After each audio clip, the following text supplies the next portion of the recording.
Hello dear students, आज के इस लेक्चर में हम कंटिन्यू करेंगे। ऑपरेटिंग सिस्टम सब्जेक्ट कोड है BCS 401 का अगला टॉपिक। तो आज के इस लेक्चर में हम डिस्कस करेंगे क्या होता है scheduler and types of scheduler क्या क्या है, long term scheduler and short term scheduler and medium term scheduler क्या होता है। इम्पॉर्टेंट टॉपिक है, जैसे कि अपकमिंग लेक्चर्स में हम एल्गोरिदम्स डिस्कस करेंगे, FCFS का, SJF का, और भी बहुत सारे एल्गोरिदम है और उस पर न्यूमेरिकल, बहुत इंपॉर्टेंट न्यूमेरिकल्स हैं। वो सब डिस्कस करने से पहले आपको बेसिक कंसेप्ट आपको पता होना चाहिए। अब ऐसा नहीं मैं आपको डायरेक्टली ही बता दूं न्यूमेरिकल्स क्या है, समझ में भी आ जाएगा बट उसका कोई मीनिंग नहीं होगा, मीनिंगलेस होगा जब तक आपको कंसेप्ट चीज़ें अच्छे समझ में नहीं आएगी कि आखिर शेड्यूलर का मतलब क्या होता है। कंप्यूटर्स में, ऑपरेटिंग सिस्टम में शेड्यूलर कहाँ यूज़ होता है, क्या यूज़ होता है इसका रियल लाइफ में। तो ये सभी इंपॉर्टेंट मतलब पॉइंट्स हैं, ठीक है। और एग्जाम पॉइंट ऑफ व्यू से वेरी इंपॉर्टेंट है। डिफरेंस ऑल्सो आपसे पूछा गया है कि difference between LTS and MTS and STS में, ठीक है। तो ये सब हम डिस्कस करेंगे क्या होता है। तो चलिए स्टार्ट करते हैं। एंड हमने प्रीवियस लेक्चर में डिस्कस किया था process control block and process states के बारे में, शेड्यूलिंग का कंसेप्ट वगैरह भी हमने देखा था, प्रोग्राम प्रोसेस में डिफरेंस क्या होता है, ये सब हमने ऑलरेडी कवर किया हुआ है और ये सब आपका सिलेबस का ही टॉपिक चल रहा है, ठीक है। तो चलिए आज के इस लेक्चर में हम डिस्कस करेंगे शेड्यूलिंग कंसेप्ट। देखो बीच बीच से टॉपिक्स हम पढ़ रहे हैं, बाकी सिलेबस आपका पूरा कंप्लीट होगा। और अगेन मैं आपको फिर से बता दूं, लेक्चर्स कंटिन्यूसली आपको मिल रहे होंगे चैनल पे। तो प्लीज़ सपोर्ट दिखाना, जितना अच्छा सपोर्ट होगा उतने मतलब एनर्जेटिक वे में मैं चीज़ों को अपलोड कर पाऊंगा, वीडियोस को अपलोड कर पाऊंगा। Now let's start the lecture. And again before starting the lecture, channel पे अगर फर्स्ट टाइम विजिट किए हो तो प्लीज़ एक सब्सक्राइब कर देना, बहुत ही ज़्यादा मोटिवेशन मिलता है अगर आप चैनल को सब्सक्राइब करते हैं और वीडियोस को लाइक करते हैं। अपने फ्रेंड्स के साथ ज़रूर शेयर कर देना। चलिए लेक्चर को कंटिन्यू करते हैं, ठीक है। तो ये रहा आपका नोट्स एंड छोटी सी अगेन इन्फॉर्मेशन, अगर आपको नोट्स डाउनलोड करना है यूनिट फर्स्ट का, जैसे ऑलरेडी कंप्लीट हो चुका है यूनिट फर्स्ट, एंड जो लेक्चर 1 एंड लेक्चर 2 जो CP शेड्यूलिंग का जो नोट्स है, ये सारे आप व्हाट्सएप ग्रुप में आपको पर्सनली मैं आपको सेंड कर दूंगा। जस्ट आपको हाई ड्रॉप मैसेज करना है, आपको नोट्स मिल जाएंगे। या सेल्फ डाउनलोड करना है तो आप टेलीग्राम से भी डाउनलोड कर सकते हैं। नाउ चलिए यहाँ पे हम देखते हैं शेड्यूलर क्या होता है। देखिए पहले इसका हम कंसेप्ट समझ लेंगे, फिर ये डेफिनेशन जो यहाँ पे थ्योरी लिखी है इसे हम समझ ही लेंगे। देखो नाम से रिलेट करने की कोशिश किया करें कि शेड्यूलर क्या होता है। शेड्यूलर जैसे कुछ चीज़ आपको, जैसे नाम जब मैं बोल रहा हूँ शेड्यूलर, तो कुछ दिमाग में कुछ इमेजिन हो रहा है, कुछ समझ में पा रहा हूँ कि कुछ चीज़ें शेड्यूल कर देना, कुछ टाइम मतलब टाइम से रिलेटेड करके कुछ टर्म है, कुछ शेड्यूल कर देना, कहने का मतलब है वही होता है आपका शेड्यूलर। जैसे मैं आपको बताऊँ, आप अपने आप में एक शेड्यूलर हो, ठीक है। आप अपने आप में शेड्यूलर हो, कैसे, हाउ, मतलब आप अपने काम को, कौन सा काम किस टाइम पे करना है, आपको स्टडी कब करनी है, आपको मोबाइल कब चलाना है, आपको कब घूमने जाना है, कब खाना खाना है। अगर आप एक अच्छे पर्सन हो तो इट मीन्स कि आपका हर एक चीज़ शेड्यूल होगा, ठीक है। कि आपको इतने बजे से इतने बजे कॉलेज में पढ़ाई करनी है, सेल्फ स्टडी इतने टाइम में करना है। तो बेसिक बेसिक चीज़ें हैं, सिंपल। आपने सारा कुछ अपना टाइम क्या किया है, शेड्यूल करके रखा है। कौन सा टास्क, कौन सा प्रोसेस, मीन्स स्टडी कब करना है और खेलना कब है, और ये सब अलग अलग जो भी आपका बिहेवियर है, इसे हम टास्क बोल रहे हैं। ये टास्क को आप क्या किए हो, शेड्यूल किए हो on the basis of time, ठीक है। तो यही आप अपने आप में एक शेड्यूलर। अब इसे हम समझेंगे ऑपरेटिंग सिस्टम के कंटेक्स्ट में। अब ऑपरेटिंग सिस्टम के कंटेक्स्ट में समझना है तो सिंपल सी बात है, यहाँ पे हम पढ़ क्या रहे हैं, प्रोसेस पढ़ रहे हैं। तो यहाँ पे प्रोसेस को शेड्यूल करना हम देखेंगे, कैसे किसी प्रोसेस को शेड्यूल कैसे करते हैं। इसके लिए बहुत सारे एल्गोरिदम्स हैं, उसको भी देखेंगे। तो यही होता है, प्रोसेस को शेड्यूल जो करता है उसी को शेड्यूलर कहते हैं। नाउ द शेड्यूलर, यहाँ पे लिखा है, देखिए यहाँ पे लिखा है the scheduler in an computer system is like a traffic officer. Computer system में शेड्यूलर को आप एक ट्रैफिक ऑफिसर की तरह समझ सकते हैं, जो डायरेक्ट करता है कि कौन सा प्रोसेस कब एग्जीक्यूट होगा, किस डायरेक्शन में जाएगा, किस मतलब किस स्टेट को होकर के वो आपका एग्जीक्यूट होगा कोई भी प्रोसेस। एक ट्रैफिक ऑफिसर की तरह आप इसे रिलेट करिए। जैसे एक ट्रैफिक ऑफिसर क्या करता है, जो तमाम वहाँ पे व्हीकल्स आते हैं, बहुत ही मतलब एक मान लीजिए कोई बिजी सिटी है, तो वहाँ पे ट्रैफिक ऑफिसर क्या करता है, बहुत सारे जो व्हीकल्स होते हैं राइट साइड से, लेफ्ट साइड से, या फ्रंट या बैक साइड से, जो भी वहाँ पे आपके व्हीकल्स होते हैं उनको कंट्रोल करता है, डायरेक्ट करता है कि हाँ ये गाड़ी पहले जाएगी, आप स्टॉप हो जाइए, ये गाड़ी पहले जाएगी, इनकी प्रायोरिटी ज़्यादा है, ये पहले जाएंगे। तो अलग अलग चीज़ें वहाँ पे होती है। तो रिलेट करिए, शेड्यूलर वही होता है, ट्रैफिक ऑफिसर आप इसे समझिए, ठीक है। Now this helps in managing the efficient use of the CPU bye multiple process running in the system. अब आखिरकार शेड्यूलर का मतलब यूज़ ही क्यों है, क्यों शेड्यूलर हम पढ़ रहे हैं, शेड्यूलर आया ही क्यों, क्योंकि हमारा अच्छे से सारा प्रोसेस एग्जीक्यूट हो रहा था, हम प्रोसेस को मतलब कंप्यूटर को सीपीयू को दे रहे थे, एग्जीक्यूट हो रहा था, हमें आउटपुट मिल रहा था। तो इस शेड्यूलर का क्या मतलब हुआ, देखो हमने मल्टीटास्किंग भी पढ़ी थी, ठीक है, बहुत यूनिट फर्स्ट के अंदर में मल्टीटास्किंग पढ़ी थी मतलब कि जो सीपीयू है, सिंगल जो सीपीयू है वो आपका मल्टीटास्क मल्टीपल प्रोसेस एग्जीक्यूट आपका कर सकता है और करता भी है, ठीक है। तो वो कैसे होता है, जैसे आप अपने कंप्यूटर लैपटॉप में मान लीजिए कोई टास्क एग्जीक्यूट कर रहे हैं, कोई आप प्रोसेस ओपन किए हुए हैं, आप मीडिया प्लेयर आपने ओपन किया, आप गाना सुन रहे हैं, एट द सेम टाइम आप जूम एप्लीकेशन में मीटिंग परफॉर्म करना चाहते हैं, तो कौन सा टास्क, कौन सा प्रोसेस आपके लिए प्रायोरिटी पे है, आप कैसे किसी टास्क को कैसे टर्मिनेट करके दूसरे टास्क को जा रहे हैं, ये सब हमने देखा था। शेड्यूलर का सिंपल हमें मतलब समझना है, आउट ऑफ द यहाँ पे टॉपिक हमें नहीं जाना है। तो इसमें यही मतलब है, जो मल्टीपल आपके टास्क प्रोसेस आप अपने कंप्यूटर सिस्टम को या सीपीयू को देते हो, तो उसमें से कैसे किसी प्रोसेस को शेड्यूल करना है। मान लीजिए आपका कोई प्रोसेस 1, प्रोसेस 2, प्रोसेस 3, 5 प्रोसेस है, जिसमें से आपके मतलब 4 प्रोसेस की प्रायोरिटी मतलब बहुत ही मतलब समझ सकते हैं बहुत ज़रूरी नहीं है, ठीक है। प्रोसेस मान लेते हैं प्रोसेस 5 की जो प्रायोरिटी है बहुत ही ज़्यादा ज़रूरी है, प्रोसेस 5 को एग्जीक्यूट होना जल्द से जल्द बहुत ज़्यादा ज़रूरी है, because it is very important process. वो कुछ हो सकता है आपका, रिलेट करिए, बहुत इंपॉर्टेंट आपका प्रोसेस हो सकता है, उसे एग्जीक्यूट होना है। तो बाकी चारों प्रोसेस भले ही लाइन में लगे रहेंगे, उसको शेड्यूल कर दिया जाएगा, बहुत सारे एल्गोरिदम्स है उनके बेसिस पे हम पहले एग्जीक्यूट करेंगे। सीपीयू बोलेगा पहले एग्जीक्यूट करना है किसे, P5 को, प्रोसेस को, मतलब जो भी वहाँ पे जिस भी कंडीशन, जो भी सिचुएशन वहाँ पे होगी उस हिसाब से मैं आपको एग्जांपल बता रहा हूँ। तो ये शेड्यूलर का कंसेप्ट है। तो इससे क्या हुआ, एक आपका इफिशिएंसी यहाँ पे आपका क्या हुआ, मतलब इंक्रीज हुआ, सीपीयू का मतलब हाईली सीपीयू यूटिलाइजेशन यहाँ पे हो रहा है। और हमारा काम क्या है, सीपीयू को जितना हो सके उतना व्यस्त रखना, ठीक है, ये हमारा काम है। सीपीयू जितना ज़्यादा व्यस्त रहेगा, जितना ज़्यादा बिजी रहेगा, सीपीयू कभी आइडल कंडीशन में जाएगा, और हाईली सीपीयू यूटिलाइजेशन इसे ही बोलते हैं। तो यहाँ पे शेड्यूलर का यूज़ होता है। Scheduler in operating system are software component. अब आपको शेड्यूलर को ऐसा कुछ नहीं समझ लेना है, जैसे आपको मैं रिलेट करने के लिए बोल रहा हूँ कि आप ट्रैफिक ऑफिसर हो, समझ सकते हैं। तो अब जाके किसी प्रोसेस को आप मतलब हाथ से इशारा करेंगे कि अभी आप रुक जाओ, आपको नहीं एग्जीक्यूट होना है। तो ये एक सॉफ्टवेयर कंपोनेंट होता है जो कि ऑपरेटिंग सिस्टम के अंदर इंस्टॉल्ड रहता है, ठीक है। रिस्पॉन्सिबल फॉर मैनेजिंग, लिखा भी है schedulers in operating system are software component, sorry यहाँ पे लिखा है कि शेड्यूलर जो होता है ऑपरेटिंग सिस्टम में, इसे आप सॉफ्टवेयर कंपोनेंट समझ सकते हैं। सॉफ्टवेयर कंपोनेंट होता है जो कि रिस्पॉन्सिबल होता है मैनेज करने के लिए allocation of system resources, of system resources to resources. देखो क्या है यहाँ पे, रिसोर्सेज का मतलब है जैसे आपका मेमोरी, आपका कीबोर्ड, आपका माउस, जो तमाम रिसोर्सेज यूज होते हैं किसी भी प्रोसेस को एग्जीक्यूट करने के लिए, ठीक है। आपको मान लीजिए एक प्लेस से दूसरे प्लेस जाना है, बीच में ट्रैफिक ऑफिसर आपको डायरेक्ट कर रहा है, मैं वहाँ पे व्हीकल्स को डायरेक्ट कर, तो आप एक व्हीकल्स आपके लिए क्या है, एक रिसोर्सेज है जो कि एक प्लेस से दूसरे प्लेस पे आप जा रहे हो उस रिसोर्स का यूज़ करके। तो यहाँ पे प्रोसेस के अंदर भी बहुत सारे रिसोर्सेज यूज़ होते हैं, मेमोरी यूज़ होता है। मेमोरी नहीं रहेगा तो कैसे आप प्रोसेस एग्जीक्यूट कर पाएंगे, कोई प्रोसेस एग्जीक्यूट नहीं हो पाएगा। तो ये है आपका यहाँ पे schedulers in operating system software component होता है जो कि रिस्पॉन्सिबल होता है मैनेज करने के लिए allocation of system resources to resources. समझना, नहीं समझ में आ रहा हो ये पॉइंट्स तो आप इग्नोर भी कर सकते हैं, बट इंपॉर्टेंट है, आप समझ गए होंगे। नाउ लिखा है there are several types of scheduler.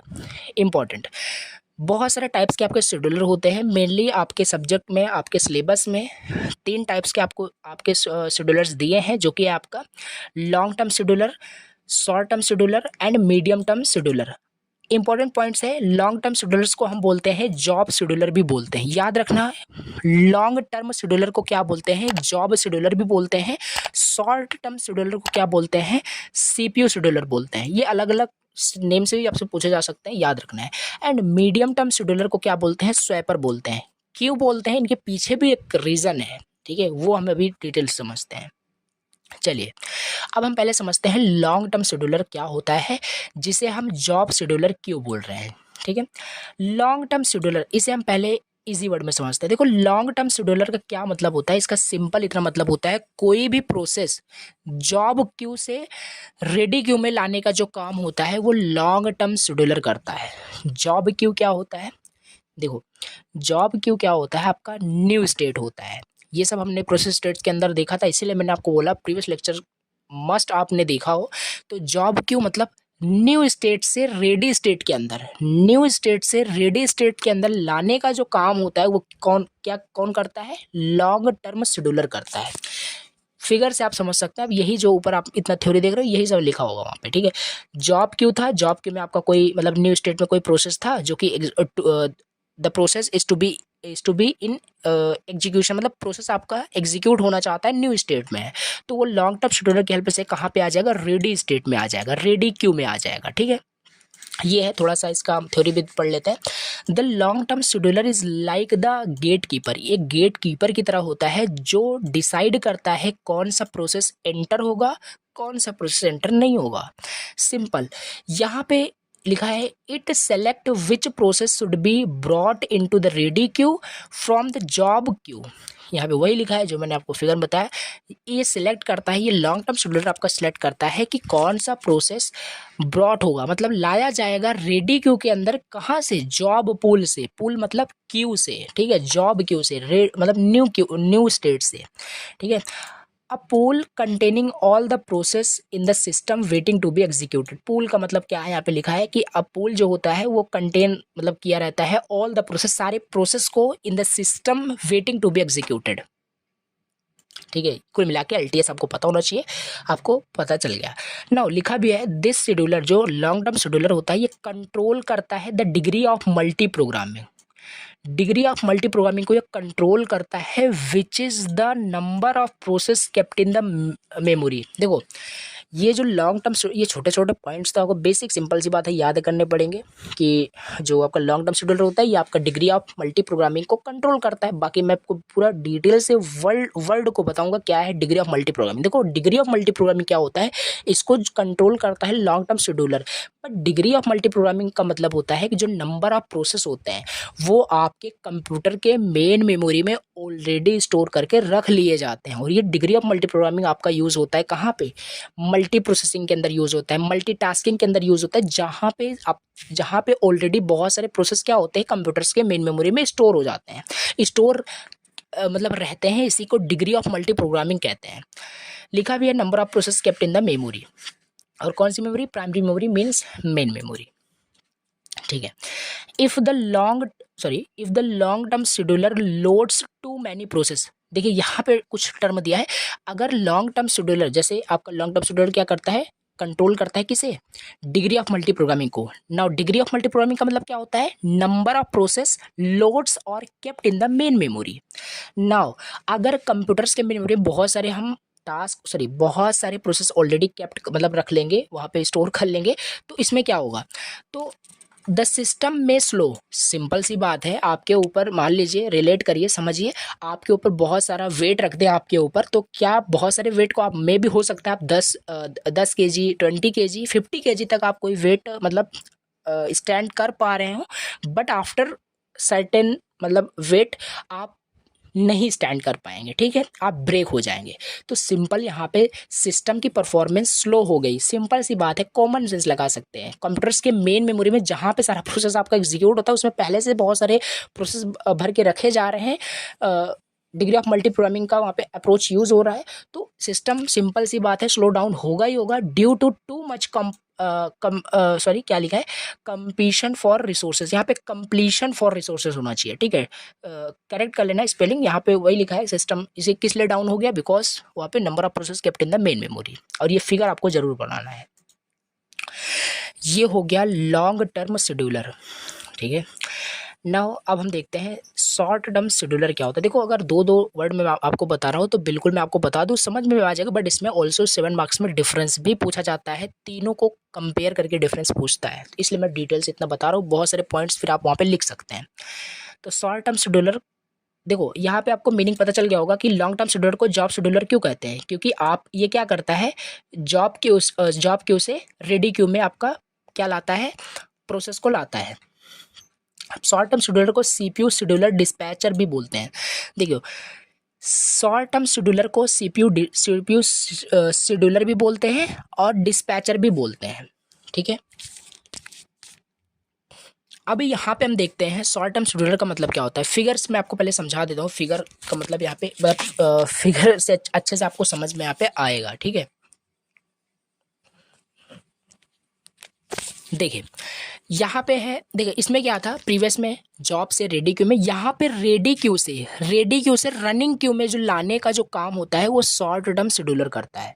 Short term scheduler क्या करता है, रेडी क्यू में जो प्रोसेस रखा हुआ है उसे कहाँ पे लाता है, रनिंग स्टेट में लाता है, रनिंग क्यू में रनिंग स्टेट में लाता है। क्या है समझ लेते हैं, देखिए अच्छे से।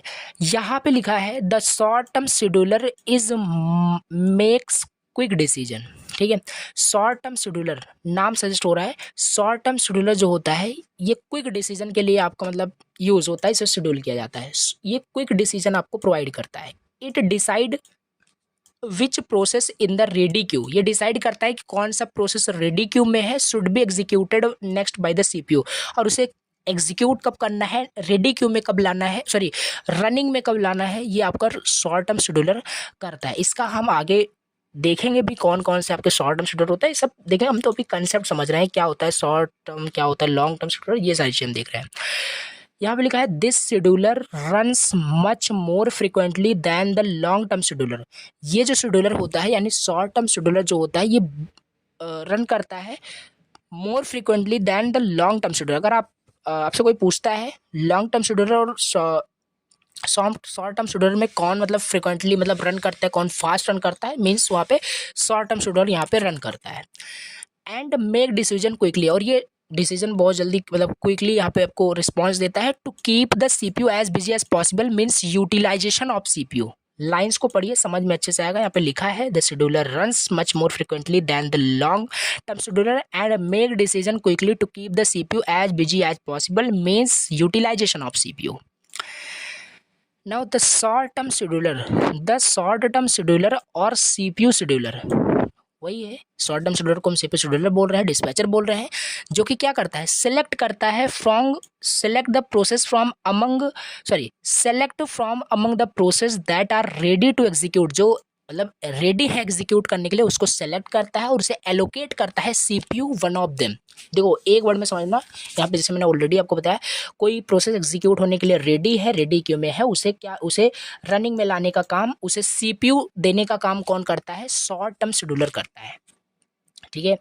कुछ एग्जांपल है, कॉमन शेड्यूलिंग एल्गोरिदम यूज होता है शॉर्ट टर्म शेड्यूलर के जरिए, जो कि है आपका यही सब हम पढ़ेंगे, FCFS first come first serve, round robin algorithm और शॉर्टेस्ट जॉब नेक्स्ट यहाँ पे पढ़ेंगे, एंड प्रियोरिटी शेड्यूलिंग। ये सारे हमें यहाँ पे एल्गोरिदम्स पढ़ने हैं विद न्यूमेरिकल हमें पढ़ना है। मे भी पॉसिबल होगा एक ही लेक्चर में सारे आपके न्यूमेरिकल्स कवर होंगे, ठीक है। तो ये हो गया। अब इसके बाद हम देखते हैं मीडियम टर्म शेड्यूलर क्या होता है। मीडियम टर्म शेड्यूलर या इसी को स्वैपर बोला जाता है, ठीक है। देखो मीडियम टर्म शेड्यूलर देखिए इसको थोड़ा सा आपको फोकस के साथ समझना पड़ेगा, थोड़ा सा डिफ़िकल्ट नहीं बोलूँगा बिकॉज डिफ़िकल्ट कुछ भी नहीं है। अब मीडियम टर्म शेड्यूलर को हम स्वैपर बोल रहे हैं, स्वैपर के पीछे भी रीज़न है। देखो ये एक पार्ट होता है स्वैपिंग का, it is a part of swapping. Medium term scheduler क्या होता है, एक पार्ट होता है स्वैपिंग का। ये सब कुछ नहीं समझ में आएगा जब तक फिगर्स में आपको नहीं समझाऊंगा। देखो यहाँ पे अब हम समझते हैं, ये था आपका क्या, सेकेंडरी मेमोरी, ठीक है। ये आपका है सेकेंडरी मेमोरी, ये है आपका मेन मेमोरी, यहाँ पे है सीपीयू जो प्रोसेस को एग्जीक्यूट कर रहा है। अब यहाँ पे आपको समझना है यहाँ पे आपको समझना है कि सेकेंडरी मेमोरी में आपको बहुत सारे आपके यहाँ पे प्रोसेस स्टोर्ड है। देखिए सेकेंडरी मेमोरी में आपके बहुत सारे प्रोसेस आपके स्टोर्ड हैं, जो कि है आपका क्या, यहाँ पे P1 P2 P3 and P4 आपके बहुत सारे प्रोसेस क्या हैं, सेकेंडरी मेमोरी में स्टोर्ड है। अब सेकेंडरी मेमोरी से मेन मेमोरी में जो लाने का जो प्रोसेस काम करता है, यहाँ मान लीजिए आपका ये मेन मेमोरी था, इसमें P1 P2 P3 secondary memory से मेन मेमोरी में लाने का जो काम होता है वो कौन करता है, मेन मेमोरी से सॉरी सेकेंडरी मेमोरी से मेन मेमोरी में लाने का जो काम होता है वो LTS करता है। मीन्स मतलब न्यू स्टेट से यहाँ पे जितने भी प्रोसेस होंगे वो न्यू होंगे, सिंपल सी बात है। प्रोग्राम प्रोसेस वो सारे न्यू स्टेट में है, इसे आपको एग्जीक्यूट करने के लिए मेन मेमोरी में लाना पड़ेगा, रेडी स्टेट में लाना पड़ेगा, जो कि आपका LTS करता है। LTS क्या करता है, सेकेंडरी मेमोरी से मेन मेमोरी में आपका कोई भी प्रोसेस लाता है, और सारे प्रोसेस को यहाँ पे ला दिया है, ठीक है। अब STS का क्या रोल होता है, देखिए शॉर्ट टर्म शेड्यूलर क्या करता है, इस मेन मेमोरी से किसी एक प्रोसेस को क्या करता है, CPU को अवेलेबल कराता है, मतलब किसी एक प्रोसेस को CPU को अवेलेबल कराता है फॉर एग्जीक्यूशन, उस प्रोसेस को एग्जीक्यूट करने के लिए ये शॉर्ट टर्म शेड्यूलर करता है, शॉर्ट टर्म शेड्यूलर करता है। मान लीजिए यहाँ पे प्रोसेस P1 को ये एग्जीक्यूट कराना चाहता है, तो ये शॉर्ट टर्म शेड्यूलर क्या करेगा, इसे CPU देगा प्रोसेस P1 को, और ये एग्जीक्यूट होगा। देखो यहीं पे समझो अब यहाँ पे कि यहाँ पे आपका प्रोसेस P1 एग्जीक्यूट हो रहा है, प्रोसेस P1 आपका शॉर्ट टर्म शेड्यूलर की हेल्प से एग्जीक्यूट होना स्टार्ट हो गया। नाउ यहीं पे कंसेप्ट आएगा मीडियम टर्म शेड्यूलर यानी स्वैपर का, जो मैंने आपको बताया। अब P1 आपका प्रोसेस एग्जीक्यूट हो रहा है, CPU उसे मिल गया है, वो एग्जीक्यूट हो रहा है। ड्यूरिंग एग्जीक्यूशन प्रोसेस P1 को किसी IO के लिए, किसी इनपुट ऑपरेशन के लिए वेट करना पड़ा। समझो प्रोसेस P1 एग्जीक्यूट हो रहा था with the help of scheduler, that is short term scheduler means dispatcher. अब किसी रीज़न की वजह से उसे इनपुट की आवश्यकता हुई, इनपुट की रिक्वायरमेंट हुई। अब सिंपल सी बात आपको ऑलरेडी पहले से पता है, CPU किसी के लिए वेट नहीं करता, ठीक है। अदरवाइज CPU की परफॉर्मेंस डिक्रीज हो जाएगी, फिर आपका ओवरऑल सिस्टम समझ ही सकते हैं, ठीक है, यूटिलाइजेशन नहीं हो पाएगा। तो यहाँ पे IO के लिए भी वेट किया, ठीक है। अब ये वेट करेगा तो CPU बैठा नहीं रहेगा कि जाके आप इनपुट लेके आइए फिर मैं आपके लिए वेट करता रहूँगा, फिर आपको फिर प्रोसेस P1 को ये बोल रहा है कि फिर मैं आपको एग्जीक्यूट करूँगा, ऐसा कुछ नहीं होगा। यहीं पे स्वैपर का काम आता है। अब यहाँ पे क्या करते हैं, इसको इनपुट की रिक्वायरमेंट हुई, ठीक है, P1 को इनपुट की रिक्वायरमेंट हुई, ये होल्ड में रहेगा, ठीक है, होल्ड में रहेगा बिकॉज PCB आपने पढ़ रखा है, वहाँ पे सारा कुछ ऐसा ही कुछ सिनेरियो बनाइए, रिलेट करिए प्रीवियस से, ठीक है, सब कुछ वहाँ पे स्टोर्ड है, रिज्यूम हो जाएगा बाद में जब इनपुट मिल जाएगा उसे।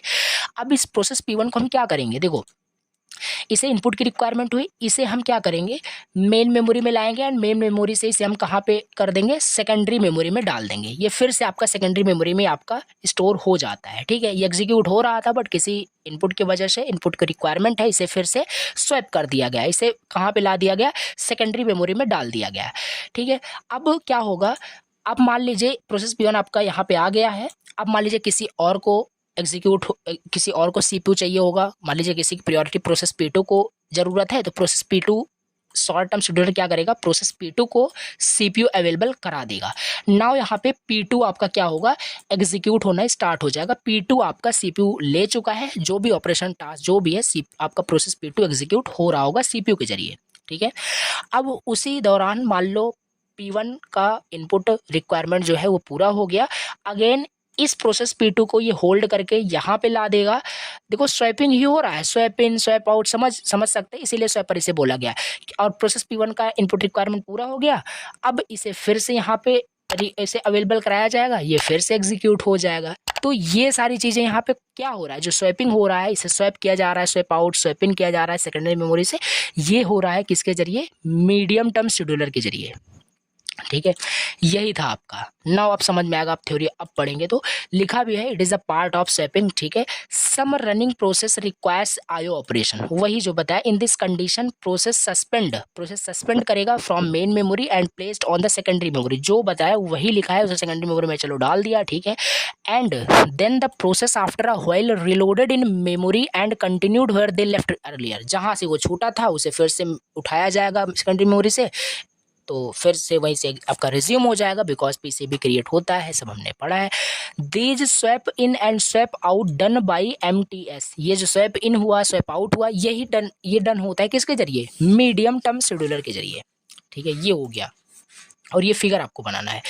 तो लिखा भी है इफ़ अ प्रोसेस, एग्जांपल समझिए, if a process P1 is accessing CPU, जो ऊपर मैंने समझाया वही यहाँ पे थोड़ी लिखे है। Then in a between the execution if the process P1, मान लो प्रोसेस P1 को रिक्वायरमेंट हुई कीबोर्ड की, कुछ इनपुट की रिक्वायरमेंट हुई, बट आपका कीबोर्ड उस समय बिजी था, ठीक है, उसे इनपुट नहीं मिल पाया उस समय क्योंकि कीबोर्ड हो सकता है इनएक्टिव हो या बिजी हो, तो P1 will not wait inside the main memory, वो मेन मेमोरी के अंदर वेट नहीं करेगा क्योंकि मेन मेमोरी में बहुत सारे आपके मल्टी प्रोग्रामिंग के हेल्प से बहुत सारे वहाँ पे स्टोर्ड है आपके प्रोसेस, ठीक है। तो ये आपके सेकेंडरी मेमोरी में जाके वेट करेगा और वहाँ से फिर स्वैप इन होगा, स्वैप आउट होगा, जब कीबोर्ड आपका अवेलेबल हो जाएगा, फ्री हो जाएगा, तो उसी से आपका वो रिज्यूम हो जाएगा। सिंपल लिखा है, आप इसे पढ़ेंगे समझ में ईजी वे में आ जाएगा आपको, ठीक है। तो ये था आपका शेड्यूलर क्या होता है, टाइप्स ऑफ शेड्यूलर क्या होता है, तीनों को हमने डिटेल से यहाँ पे एक्सप्लेन किया, समझा। अब इन तीनों में डिफरेंस पूछा जाता है, difference between LTS, STS and MTS लिख सकते हैं आप, समझ सकते हैं, 5 से 6 पॉइंट आप खुद लिख सकते हैं, ठीक है। तो चलिए आज के इस लेक्चर को यहीं पेंड करते हैं और थोड़ा सा अगेन ब्रीफ समरी लेते हैं क्या क्या हमने देखा। शेड्यूलर क्या होता है, ठीक है, types of scheduler, long term scheduler को जॉब शेड्यूलर भी कहते हैं, शॉर्ट टर्म शेड्यूलर को शिफ्ट शेड्यूलर भी कहते हैं, मीडियम टर्म शेड्यूलर को स्वैपर भी कहते हैं। तो इनको तीनों से अलग अलग हमने यहाँ पे डिफिनेशन, अलग यहाँ पे डायग्राम के हेल्प से समझा क्या होता है, सारा कुछ डिस्कस किया। एक असाइनमेंट मेरी तरफ से आपके लिए, ये आपको difference between LTS, MTS and STS को कंप्लीट करना है, समझना है और ये इंपॉर्टेंट है, ठीक है। तो चलिए आज के इस लेक्चर को यहीं पेंड करते हैं और thank you so much for watching the lecture. Again channel पे अगर न्यू विजिट किए हो तो चैनल को प्लीज सब्सक्राइब करना। अगेन मैं आपको बता दूं 5 यूनिट कंप्लीट कराई जाएगी, 2 से 3 लेक्चर के अंदर मे भी पॉसिबल होगा, यूनिट 3 कंप्लीट होगा, मूव ऑन करेंगे यूनिट 2 की ओर। चलिए thank you so much for watching the lecture.